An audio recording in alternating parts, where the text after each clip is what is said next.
கர்த்தருடைய நாமம் மகிமைப்படுவதாக. நான் உங்கள் சகோதரி மெஸ்ஸி தவராஜ். கர்த்தர் இன்றைக்கு நமக்கு சிந்திக்கும்படியாக தந்த அதிகாரம் 1 ராஜாக்கள் 18ஆம் அதிகாரம். சமாரியாவிலே கொடிய பஞ்சம் ஏற்பட்டது.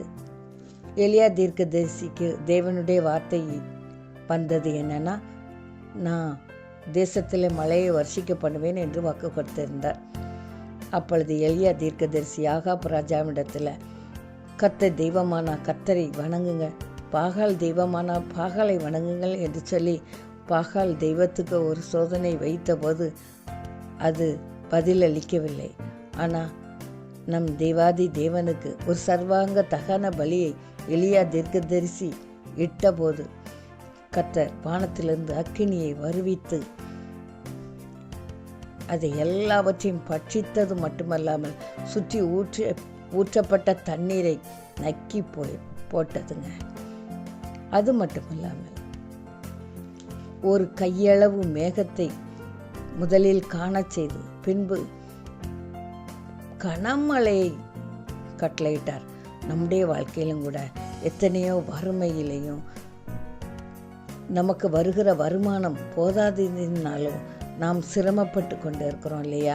இன்றைக்கி உங்கள் வாழ்க்கையில் ஒரு கையளவு மேகம் கனமழையாகும்படியாக கர்த்தர் செய்வார். அவரால் கூடாத காரியம் ஒன்றுமே இல்லைங்க.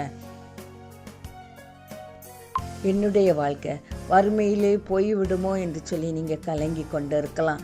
அல்லது வருகிற வருமானம் எனக்கு ஒன்றத்துக்கும் போத மாட்டேக்கு என்று சொல்லி நீங்கள் கலங்கி கொண்டு இருக்கலாம். நான் என்ன செய்வது, மற்ற செலவுகளுக்கெல்லாம் நான் என்ன செய்வது, சிகிச்சைக்கு பணம் தேவை, இன்னும் படிப்புக்கு பணம் தேவை என்று சொல்லி நீங்கள் கலங்கி கொண்டு இருக்கலாம். ஆனால் இன்றைக்கு உங்களுக்கு முன்பாக ஒரு கையளவு மேகத்தை அனுப்பின தேவன் ஒரு கனமழையை தந்து உங்கள் வாழ்க்கையை செழிப்பாக்க கர்த்தர் கடந்து வந்திருக்கிறார்.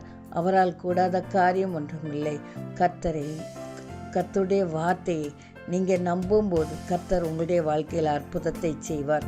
அவரே உண்மையான தெய்வம். அவரை அன்றி வேறு தெய்வம் இல்லைங்க. அவர் மட்டுமே நம்முடைய வாழ்க்கையை செழிப்பாக்குகிறவர். இன்றைக்கு கையளவு மேகத்தை கனமழையாகும்படியாக கடந்து வந்திருக்கிறார். உடைய ஜெபத்தை கேட்டு உங்களுக்கு கண்ணீரை துடைக்கும்படியாக கடந்து வந்திருக்கிறார். கர்த்தர் தாம் இந்த